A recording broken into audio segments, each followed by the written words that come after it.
j'espère que j'aurai mon temps, parce qu'arrive toujours un moment où on ne peut pas laisser les gens dire, je suis obligé d'être un peu violent, des imbécilités. C'est gratuit, c'est... Pour moi, c'est pas normal. On ne peut pas, sur une antenne comme la nôtre, faire un tel désordre et laisser passer ça. Franchement, je suis outré. C'est pas possible. C'est pas possible. Répondez à la question. Je réponds à la question et je commence par des petites remarques qui sont simples. Modestement, moi j'ai fait des études de philosophie, donc vous êtes philosophe? Le latin basique et le grec basique, je le connais un peu.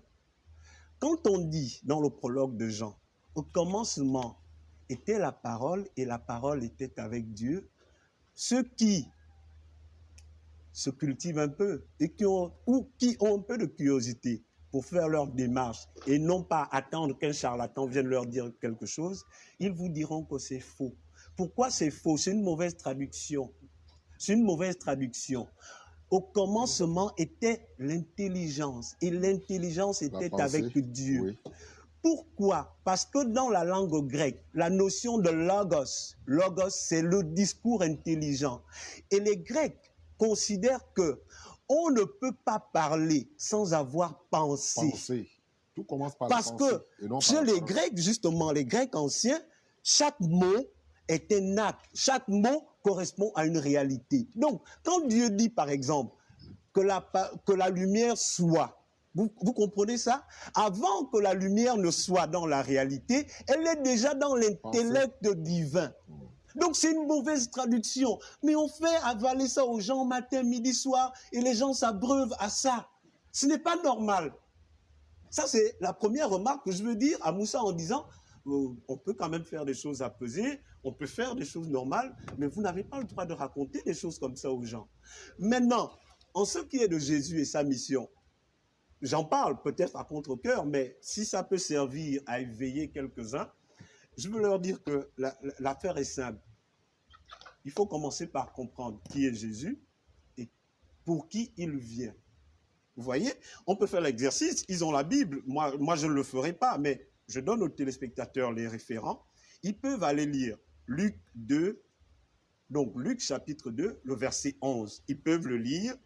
Ils peuvent aller lire Apocalypse, le chapitre 5, le verset 5. Ils peuvent aller lire Actes, chapitre 13, le verset 23. S'ils veulent même, pour comprendre le contexte de Actes, chapitre 13, le verset 23, ils peuvent revenir au verset 17. Qu'est-ce qui est dit dans ce que je viens de souligner? Ce qui est dit, c'est qu'il est né pour le peuple d'Israël un sauveur. Il est dit en Apocalypse que Jésus incarne le lion de la tribu de Juda. C'est quoi? Qu'est-ce qui nous est démontré là-dedans? Il nous est démontré que Jésus, c'est un homme qui appartient à une tribu, c'est la tribu de Juda. Pour la petite histoire, Juda, c'est le 4e fils de Jacob.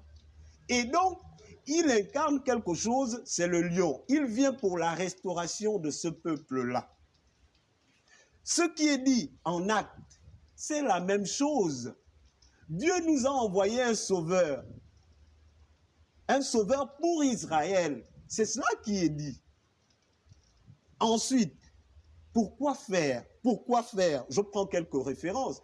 Je préfère rester dans ce qu'on peut appeler les évangiles, parce que les évangiles, eux au moins, ce sont des livres qui sont consacrés à l'existence de Jésus. On pourrait aller dans Genèse 49, le verset 10, on verrait la même chose.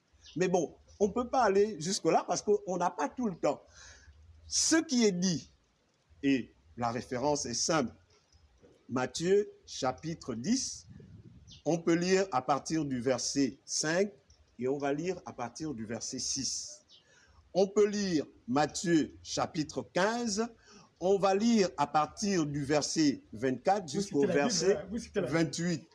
On peut lire, c'est interdit de citer la Bible. On peut lire Jean, le chapitre 3, on va lire à partir du verset 16 jusqu'au verset 21.